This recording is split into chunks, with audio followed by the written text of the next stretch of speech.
The growing number of motorcycles predates the pandemic, and in some parts of the world, motorcycle registrations have climbed, with Europe and Asia seeing more two-wheeled traffic. Explanations for the spike vary, and in some cases they've been led by socially distanced ride, but perhaps most consequential has been the e-commerce economy, which has seen food delivery apps continue to rely on motorbikes to function.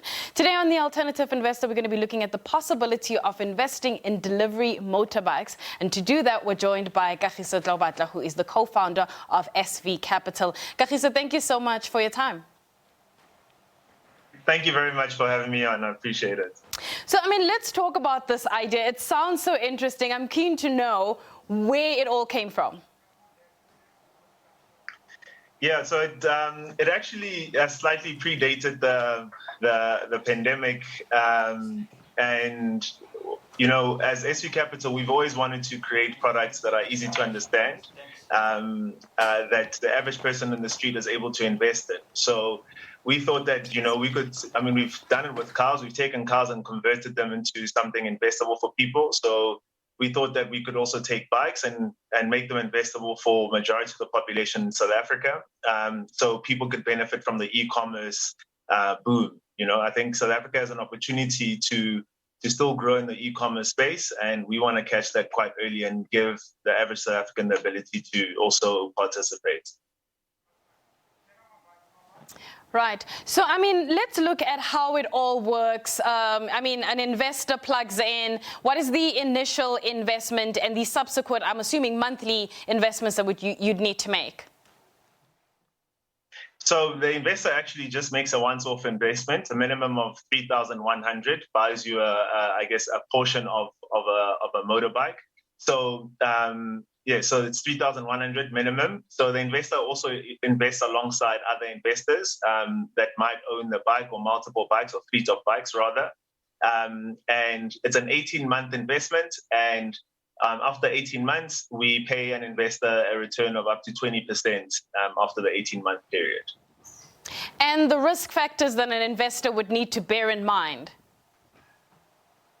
Yeah, so we've done as much as we can to mitigate the risks. The bikes are insured, but it is, it is possible that, one of the bikes can have issues with regards to mechanical problems. So it might mean that the return on that bike, the bike might not be operating for a week or two, so the return might be impacted. But we have put mitigants in place, but there's definitely, with any investment, there are risks.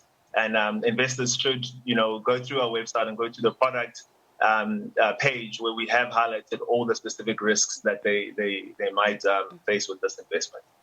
Going through your website, it says here that funds will be deployed when the target has been reached. What is the target, or at least how many motorbikes are you hoping to have on the road during, call it, phase one? So phase one is actually in phase one is broken up into 3 phases. So we would like to have about 200 motorbikes on the road within the next few months. And the phase one target is a fleet of 20 bikes. So we'll do it in batches of 20 bikes. It just makes it slightly a little bit easier to manage. And I guess it makes the targets a lot more reachable. So we deploy the funds as often as possible. Right. So what does a typical motorbike go for? Depending on the brand, we typically buy the top of the range Hondas. Those go for roughly about from 25 to 30,000 rand per motorbike. Okay, so when you look at the other regions that are doing something similar, are there other countries that have launched similar investment products? Not that I know of. I definitely know that from a South African perspective, it is quite a unique product and a first of its kind to be offered to anyone and everyone. I know that there are companies that might have a fleet, but it's not an investment product that's open to the average person on the street. So I'm not sure of any other countries, but to my knowledge, no. I haven't come across any other models that do the same thing. Let's talk about the appetite you've received thus far from potential investors to either want to partner with you or invest in this opportunity. Yeah, so the appetite has been amazing. We launched the product last week, and so far it's been overwhelming in a good way. So we're quite excited to get our first batch of bikes out. The raising's been going really well, so we're quite close to reaching our first target for the first batch. So you could probably, see some of I don't know if you'll see some of our bikes. Hopefully some of them will be delivering to the viewers watching. Those will be on the road shortly.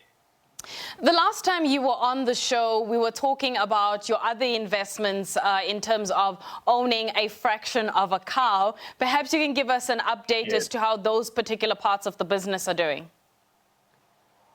That's going really well. The cattle investment product it has always been the flagship product for SV Capital.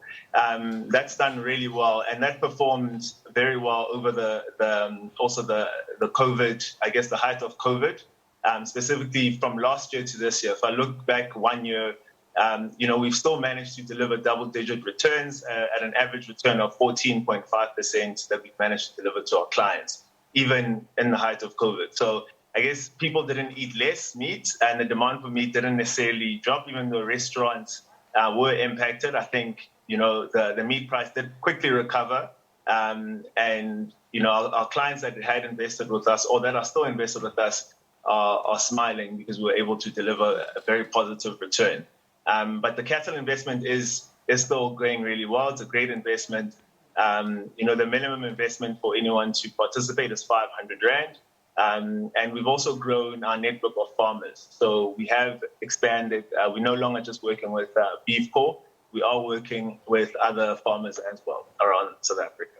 Before I let you go, quickly, what happens if you don't reach your target given the uncertainties of the COVID-19 pandemic? So if we don't reach our target, we will reimburse clients their funds, but we don't anticipate that we're not going to reach our target. But in the event that we do not reach it, we will just reimburse clients the funds that they have contributed. All right, Kagiso, thank you so much for your time. Let's leave it there. That is Kagiso Tloubatla, who is the co-founder of SV Capital, talking to us about the possibilities of viewers like yourself investing in a motorbike and, of course, tapping into that growing e-commerce market. That's it from me. I'll be back with